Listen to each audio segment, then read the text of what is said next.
श्री रूपरहित ईश्वर वीरधम परब्रह्मणे नमः। गुरु रूपरहित ईश्वर वीरधम माता की जय, सद्गुरु परमात्मा की जय। अम्म आज्ञतोटी ओंकार स्वरूपी श्री श्री जगद्गुरु बालवी माणिकेश्वरी माता गन्नारोड नल्गొండ ఆశ్రమం నుంచి ప్రధాన కార్యదర్శి గంగాధర స్వామి ఏలియాస్ గంగాధరాచారి ఆయన నేను ఈ యొక్క ఆశ్రమం గురించి ఈ మధ్య కాలంలో చాలా విషయాలను బయట వారు ప్రస్తావిస్తున్నారు.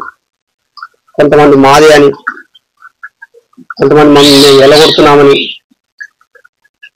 ఇలాంటి కేసులు ఉన్నాయని రూమర్స్ తోటి భక్తులందరి మనోభావాలు దెబ్బతినే విధంగా మాట్లాడుతున్నారు.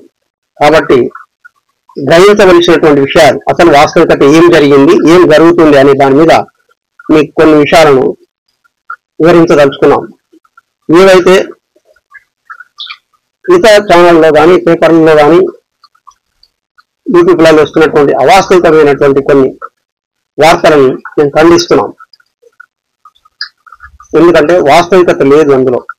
కాబట్టి వాటికన్నిటికీ సమాధానంగా మేము ఈరోజు కొన్ని విషయాలు చెప్పదలుచుకున్నాం. ముందు ముందు కూడా అన్ని కూడా ఈ ఆశ్రమానికి సంబంధించిన విషయాలన్నీ కూడా క్లియర్గా చెప్పడం జరుగుతుంది.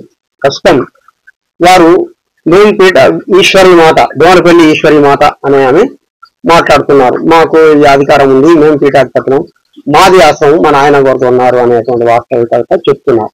అసలు వాస్తవికతగా ఇది ఆ దోనపల్లి లక్ష్మణ సార్ అంటే ఎవరు, దీనికి ఆశ్రమానికి ఏం సంబంధం అనేటువంటిది ఒక ఇది ఇక్కడ తెలుసుకోవాల్సినటువంటి విషయం ఉంది. అసలు దోనపల్లి లక్ష్మణ సార్ అంటే ఒక భక్తుడు, ఆయన కూడా అమ్మ యొక్క శిష్యులలో ఒకరు. అట్లాగే మేము కూడా అందరం కలిసి ఆ అమ్మ యొక్క ఆశీర్వాదంతో ఇక్కడ ఆ అమ్మ ఆజ్ఞానుసారంగా ఆశ్రమం నిర్మించడం జరిగింది. దాన్ని ఆశ్రమ నిర్మాణానికి భక్తుల నుంచే మేము డబ్బులు అన్ని కూడా కలెక్ట్ చేసినాం. అమ్మ ఆజ్ఞతోటే అందరి యొక్క చందాల ద్వారానే దీన్ని కొనడం జరిగింది. కానీ ఆయన ఎవరు కూడా దాన్ని సొంతంగా పెట్టలేదు. అందులో అవాస్తవమైనటువంటి విషయం. అందులో ఆయన తన సొంత డబ్బులు అసలే పెట్టలేదు, భక్తులందరూ ఇచ్చినటువంటిది. ఆ భక్తులు ఇచ్చిన దాంతో ఈ యొక్క ఆశ్రమాన్ని కొనడం జరిగింది. దాని ప్రకారమైన సొసైటీ యాక్ట్ కింద రిజిస్ట్రేషన్, బైలా రిజిస్ట్రేషన్ జరిగింది. ఇప్పుడు దాంట్లోనే ఆమె చెప్తుంది, మాకు పీఠాధిపతిగా నాకు అధికారం ఉంది, మా నాన్నగారు రాసిపోయినాడు, అప్పుడు నాకు అధికారం. వాస్తవికంగా పీఠాధిపతి అయినటువంటి వాళ్ళు సొసైటీకి యాక్ట్ సంబంధించిన దాంట్లో పీఠాధిపతి ఉండరు. మా ఆశ్రమానికి సంబంధించిన దాంట్లో, ఏ మాణికేశ్వర మాతకు సంబంధించిన దాంట్లో కూడా ఎవ్వరు కూడా పీఠాధిపతి లేరు. తర్వాత ఇది ఒక విషయం. తర్వాత ఇంకొకటి ఏంటంటే, దోనపల్లి లక్ష్మీనరసారావు అంటే ఆయన ఎవరైతే ఉన్నారో నేను వీరభద్రాయని కలికావతారం అని డిక్లేర్ చేసుకున్నాడు.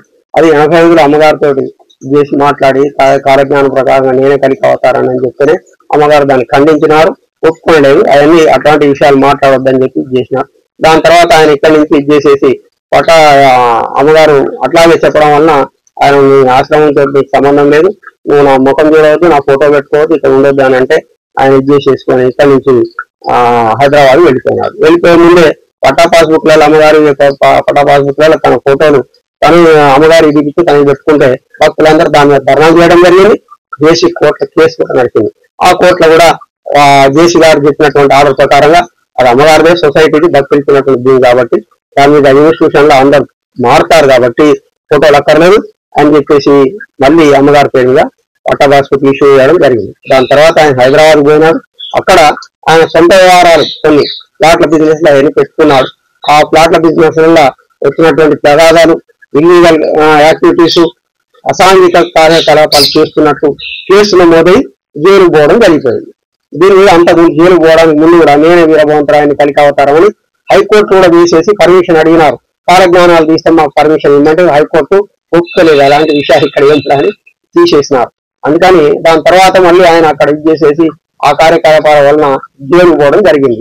భక్తులందరూ తిరగబడి కేసులు పెట్టడం వలన దాని మీద జైలు పోవడం జరిగింది. 6 నెలల వరకు ఆయనకు బెయిల్ రాలేదు.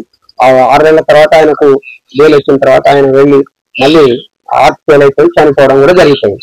అప్పటి నుంచి కూడా మొదటి నుంచి మా కమిటీ వాళ్ళని మేము ఇక్కడ ఉండి చూసుకుంటున్నాం.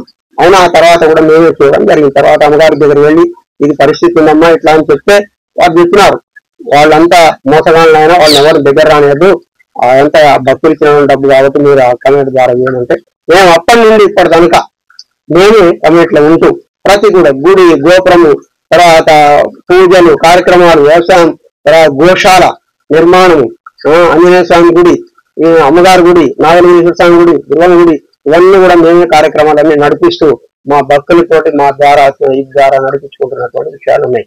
కాబట్టి మేము నడిపిస్తున్నటువంటి ఈ కార్యక్రమాలలో వాళ్ళు హఠాత్తుగా ఒక 2017 వచ్చి ఆమె ఈశ్వరి మాట నేను సోమనపల్లి లక్ష్మణేశ్వరరావు గారిని కూతుర్ని మాకు పీఠాధిపతిని నేను దాంట్లో రాస్తున్నది అనేటువంటి అంశం తీసుకొచ్చేసి మేము పీఠాధిపతిని అని చెప్పేసి చేసి మా మీద 2017 కూడా కేసు వేసింది.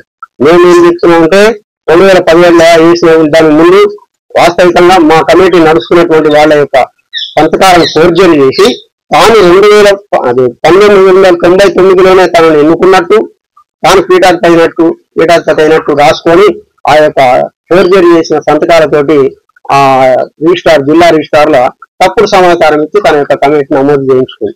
దాని మీద మేము వారిని అడిగితే వారు కోర్టు పొమ్మన్నారు. మేము ఆ కోర్టు విచారాల్లో ఇవి నడుస్తున్నాయి, కేసులు నడుస్తున్నాయి, దాని మీద దిగున్నాయి. ఆమె 2017లో 242 వైఎస్ నెంబర్ 243 అనేటువంటి ఒక కేసు వేసింది, ఫీల్డ్ కేసు.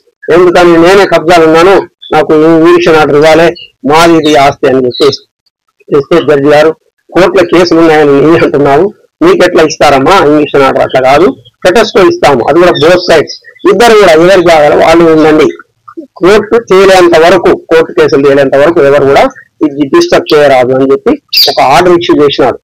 ఆ ఆర్డర్ ప్రకారంగా మేము దాని మీద అయితే మేము ఇక్కడ ఏం చేసినామంటే అసలు వాస్తవికంగా సపోర్ట్కు అధికారం లేదనే దాని మీద మేము సొసైటీ దానికి సంబంధించింది కాబట్టి డిస్ట్రిక్ట్ కోర్టులో ఒక కేసు వేయడం జరిగింది. అది ఇక్కడ డిస్మిస్ అయిపోయింది. అది ఎందుకంటే అంటే ఆ కారణాలు, కొన్ని కారణాల వల్ల అది డిస్మిస్ అయింది. ఆ కారణాల వల్ల మేము దాన్ని ఇమ్మీడియట్ గా హైకోర్టులో వేసేసాం. హైకోర్టులో నెంబర్ అయింది CRP 693, ఆ నెంబర్ కూడా అది నెంబర్ అయింది. దీని మీద కూడా ఏదైతే సబ్ కోర్టులు ఉందో దానికి అధికారం లేదు సబ్ కోర్టులు అనే దాని మీద కూడా ఎస్టేట్ అనేటువంటి దాన్ని 2020లో వేయడం జరిగింది. అది కూడా ఇప్పుడు ఆన్ లో ఉంది. ఈ రెండు కూడా హైకోర్టులో ఆన్లు ఉన్నాయి. ఇక్కడ జరిగినటువంటి డిస్మిస్ కేసులో మాకు వాళ్ళకి ఫేవర్ వచ్చిందని చెప్తున్నారు. వాళ్ళకి ఫేవర్ వచ్చినా సరే సివిల్ కోడ్ ప్రొసీజర్ ప్రకారంగా ఒకవేళ ఆమెకే రైట్ ఉంటే కోర్టుకు వెళ్లి డిక్లరేషన్ సూట్ వేసి మా కబ్జా పొజిషన్ మనం అడిగి కోర్టు ద్వారా వాళ్ళను చెప్తే కోర్టు బెయిల్కి పంపిస్తుంది, పోలీసు వాళ్ళకి నోటీస్ వస్తాయి, మాకు నోటీసు ఇస్తారు, పంపిస్తారు. కానీ అవి ఏం చేయకుండా దౌర్జన్యంగా చేసేసి స్టేటస్ కో ఆర్డర్ ఆన్ లో ఉన్నాక మేము కబ్జాలు ఉన్నాం కాబట్టి ఆమె బయట ఉంది, ఆమె బయటనే ఉండాలి, అది వదిలిపెట్టేసి 2024లో డిసెంబర్ 7వ తారీఖున ఆశ్రమం మీద అటాక్ చేసింది. ఒక 50 మంది 60 మంది రౌడీలను తీసుకొని వచ్చి వాక్టాకిలను పట్టుకొని ఇది చేసేసి ఉదయం 6-7 గంటలకే వచ్చి అటాక్ చేసేసి దర్వాజలు ఇది చేసేసి పడగొట్టి, సీసీ కెమెరాలు పడగొట్టి, హార్డ్ డిస్క్ వేసుకపోయి, తర్వాత LED monitor cum LED TV ఉన్నటువంటి దాన్ని వేసుకపోయి, తర్వాత షటర్ బాక్స్ వేసుకపోయి, టీవీ షటర్ బాక్స్ ఇవన్నీ చేసినారు. తర్వాత బీరువా వేసుకపోయినారు. దాంట్లో కొన్ని మాకు ముఖ్యమైన పత్రాలను దొంగిలించినారు. తర్వాత దాంట్లో గుళ్ళకు సంబంధించినటువంటి అమ్మవారి నగలు, కనకదుర్గ మాతయ్య, ఆంజనేయ స్వామి, తర్వాత ఇక్కడ ఉన్నటువంటి అమ్మగారి నగలను, కిరీటాలను, తర్వాత చేతుల ఉన్నటువంటి ఇవి హస్తాలను, ముక్కు పోగులను, ముక్కు పుడకలను కూడా వేసుకపోయినారు. ఇవన్నీ కూడా చేసి వేసుకపోతే మేము పోలీసు వారి దగ్గర పోయి చెప్పినాం, అయ్యా ఇట్లా సంగతి అంటే ఆ రోజు పోలీస్ ప్రొటెక్షన్ మాకు ఇబ్బంది ఉంది, ఒక ఎవరో మినిస్టర్ ప్రోగ్రామ్ ఉంది దాంట్లో ఉన్నామండి అని. ఆ సాయంత్రం వచ్చేసి వాళ్ళని ఇచ్చేసి ఉదయం ఎంక్వైరీ చేసి తర్వాత మేము ఎవరు ఉంటే వాళ్ళని పంపిస్తాము ఎంక్వైరీ చేసి మీరేమి దానికి అంటే ఉదయం ఎంక్వైరీ చేసుకున్న తర్వాత మేమే ఉంటున్నాం కబ్జాలు అని వారు తెలుసుకున్న తర్వాతనే మమ్మల్ని ఇందులో పంపించి వాళ్ళ మీద కేసు బుక్ చేయడం జరిగింది. అప్పుడు కూడా వాళ్ళు మేము ఇక్కడి నుంచి ఇది చేయగానే ఆ బీరువా ఇవన్నీ వేసుకపోయినట్టు మళ్ళీ పోలీసు వాళ్ళు రికవర్ చేయించి హైదరాబాద్కి తీసుకుపోతే అక్కడి నుంచి తీసుకొచ్చి ఆ సొమ్ములు అవన్నీ రికవర్ చేసినారు. దాని మీద ఇప్పుడు కేసు కూడా అయింది, ఎఫ్ఐఆర్ బుక్ అయింది. వాళ్ళని 3 రోజులు స్టేషన్ లో ఉంచినారు. ఆ స్టేషన్ బెయిల్ తీసుకొని వెళ్ళిపోయినారు. మళ్ళీ 3 రోజుల తర్వాత వాళ్ళ మీద ఎఫ్ఐఆర్ బుక్ అయ్యి చార్జ్ షీట్ కూడా పడింది. చార్జ్ షీట్ నెంబర్ కూడా 792, ఇప్పుడు సిసి నెంబర్ 792/2025. ఇవి క్రిమినల్ కేసులు. ఇప్పుడు ఆమె ఏం చెప్తుంది, మా మీద 173 కేసు ఉందని, తర్వాత ఇంకా వేరే సివిల్ కేసులు ఉన్నాయని, తర్వాత ఆవుల మీద కేసులు ఉన్నాయని అవన్నీ చేసినటువంటి అన్ని చెప్తుంది. వాస్తవికంగా ఈ కేసులన్నీ కూడా పోలీసు వారు తీసుకుని కావు, ఆమె ప్రైవేట్ గా వేస్తుంది. ఆమె ఎందుకంటే పోలీసు వారు నిజం తెలుసుకొని మాకు ఇది చేస్తున్నారు కాబట్టి కేసులు పెట్టకపోయేసరికి ప్రైవేట్ కేసులు వేసేసి మళ్ళీ కోర్టు ద్వారా రెఫర్ చేయించుకొని వస్తుంది. అలా జరుగుతుంది. ఇప్పుడు కేసులన్నీ ఆన్ ఉన్నాయి, అవన్నీ జరుగుతున్నాయి, వాటి ఎంక్వైరీ జరుగుతుంది, అవన్నీ జరుగుతాయి కదా ముందు వాటి ఇప్పుడు ఉన్నటువంటి వాటిని ఉన్న దాన్ని తీసేసి ఆ ఎంక్వైరీ చేయకముందే ఇవన్నీ జరిగినాయి, ఇట్లా జరిగినాయి అని చెప్తుంది. అబద్ధాలు అవన్నీ చెప్పొద్దు. వాస్తవికంగా వాళ్ళు అటాక్ చేసేసి మేము అటాక్ చేసినట్టు చెప్పుకుంటున్నారు, తప్పు. అలాంటిది ఖండిస్తున్నాం మేము. ఎందుకంటే వాస్తవికంగా మేము కబ్జాలున్నాం, వాళ్ళని ఎవరిని కూడా మేము చేయలేము. మమ్మల్ని ఎలగొట్టడానికి వాళ్ళు ప్రయత్నం చేస్తున్నారు తప్ప మేము వాళ్ళని చేస్తలేము. రౌడీలను తీసుకొచ్చేది వాళ్ళే, గొడవ చేసేది వాళ్ళే. ఇప్పటికి 3 సార్లు చేసినారు. 173లో కూడా ఆమె వచ్చేసి ఇక్కడ ఇది చేసేసి స్టేటస్ కో ఉన్నాక కూడా వితౌట్ పోలీస్ పర్మిషన్ వచ్చేసి మా మీద గొడవ చేసింది. అది కూడా మేము దాంట్లో కేసులో ఇది చేసినాము. దానికి తక్కిన ఆధారాలు కూడా అన్ని పోలీసు వారికి సమర్పించినాం. అది కూడా నడుస్తున్నాయి. 116 గోవుల కేసు అని చెప్తున్నది. కరెంట్ ఆఫీస్ లో ఇది పడినది, అవన్నీ మాకు వచ్చినాయి, గంగాధర్ మోసం చేసి తీసుకున్నారు. అసలు గోవులు ఎక్కడ తెచ్చినారు, ఎవరు తెచ్చినారు, దానికి ఎంత ఖర్చు అవుతుంది, గోశాల ఎక్కడి నుంచి నిర్మించినారు, ఏం లేదు. అసలు ఎవరు ఆ చచ్చిపోయిన గోవులు ఇవి ఎక్కడి నుంచి వచ్చినాయని కూడా నీకు తెలియని విషయము. మేము దాని మీద కంప్లైంట్ చేసిన తర్వాత 6 నెలలకు మాకు దాని మీద ఒక ఎగ్జిరేషా వస్తే అప్పుడు ఆబ్జెక్షన్ చెప్పడానికి వచ్చినావు తప్ప నీకేం తెలియదు. అసలు వాస్తవికంగా ఆ గోవుల గురించి కూడా ఏం తెలియదు. అసలు ఎక్కడ తెచ్చినాం, మేము ఎవరు ఇచ్చినారు అనేది కూడా తెలియదు. దాని పోషణ భారం కూడా ఒక్కసారి ఒక జీతగాని పెడితే కనీసం ఒక సంవత్సరానికి 1,50,000 కావాలి. మరి ఎక్కడ ఎవరికి ఇచ్చినాము, నేను కేర్ టేకర్ని పెట్టినా ఆయన పెట్టినా అంటారు. ఎవరు కేర్ టేకర్ ఎవరున్నారు ఇక్కడ అంటే కమిటీ వాళ్ళు. మేము చూసుకుంటున్నాం, మా కమిటీ చూసుకుని పెడుతున్నారు తప్ప వాళ్ళు ఎవరు కూడా చేయలేదు. దాంట్లో కూడా అదే చెప్పినాము. వాళ్ళు కూడా ఏం చేసినారంటే గంగాధర్ తప్పు ఒప్పు అనే సమస్య కాదమ్మా, నువ్వు కరెంట్ తప్పు చేసినావు కాబట్టి వాళ్ళ మీద తీసుకో అన్నారు. కానీ దాని మీద కూడా హైకోర్టు ఇప్పుడు స్టేట్ ఫోరంలో వాళ్ళు అప్పీల్ ఉన్నారు. అంటే అక్కడ ఆమె కూడా ఏం డబ్బులు ఇవ్వలేదు, ఏం రాలేదు. ఒకవేళ మాకు డబ్బులు ఇవ్వమని చెప్తున్నారు కానీ అట్లా ఏం తీసుకోవడానికి లేదు, వాళ్ళు ఏం ఇవ్వలేదు. అది ఆ కేసు సంబంధించిన విషయం. గోవులు అవి కరెంటుది యాక్సిడెంటల్ గా చనిపోయినాయి తప్ప అది నష్టం మాకు జరిగింది, ఆమెకు కాదు. అసలు ఆ పొజిషనే లేదు. ఇక్కడ వాళ్ళకి సంబంధించిన కానీ ఏది కానీ వాళ్ళకి ఇక్కడ ఏది లేదు, వాళ్ళు ఏం చూస్తాలేదు. ఇది అవాస్తవమైనటువంటి విషయాలను వాళ్ళు ప్రస్తావిస్తున్నారు కాబట్టి అది అవాస్తవం. భక్తులు ఎవరు కూడా దాన్ని స్పందించదు. ఇంకొకటి కేసులు పెడతాము మేము, మా దగ్గర ఆధారాలు ఉన్నాయి అంటే భక్తులందరినీ బెదిరిస్తున్నారు. ఒక లా చదువుకొని ఒక విజ్ఞత కలిగినటువంటి ఇది నేను వకీలు అన్నటువంటి ఒక అభిప్రాయంతో ఇవన్నీ చేస్తుంది. ప్రతి దగ్గరికి ఆఫీసులలో కూడా పోయి నేను వకీలు అని చెప్పేసి వాళ్ళని బెదిరియడం జరుగుతుంది. అఫీషియల్స్ కూడా మాకేం సహకరించకుండా వాళ్ళని బెదిరిస్తే వాళ్ళు ఇది చేసుకుంటున్నారు. ఇదంతా జరుగుతున్నటువంటి విషయాలు. పట్టా పాస్బుక్లలో కూడా వితౌట్ వేరే ఇది చేసేసి కేసులు నడుస్తున్నప్పుడు ఇది చేసి తీసుకుంది. దాని గురించి కూడా కలెక్టర్ గారి దగ్గర పిటిషన్ పెట్టినాం. అది ఏదైపోయింది, ఇప్పుడు బ్లాక్ లిస్ట్ లో ఉన్నాయి. అవి కూడా ఎవరికి పట్టా పాస్బుక్లు ఎవరి వీధిలో లేదు, కేసులు అయిన తర్వాత చూద్దాంలే అన్న కథ అక్కడికే ఉంది. కాబట్టి ఇలాంటి విషయాలన్నీ మాకే ఉంది, మాకు అధికారం వచ్చింది, మేము రాసి ఉన్నాము, మేము ఇద్దున్నాం అన్నటువంటి విషయాలు తప్పు. ఆ రిజిస్ట్రేషన్ సొసైటీలో కూడా వాడు చేసిన తప్పు కోసానికి కేసు నడుస్తుంది.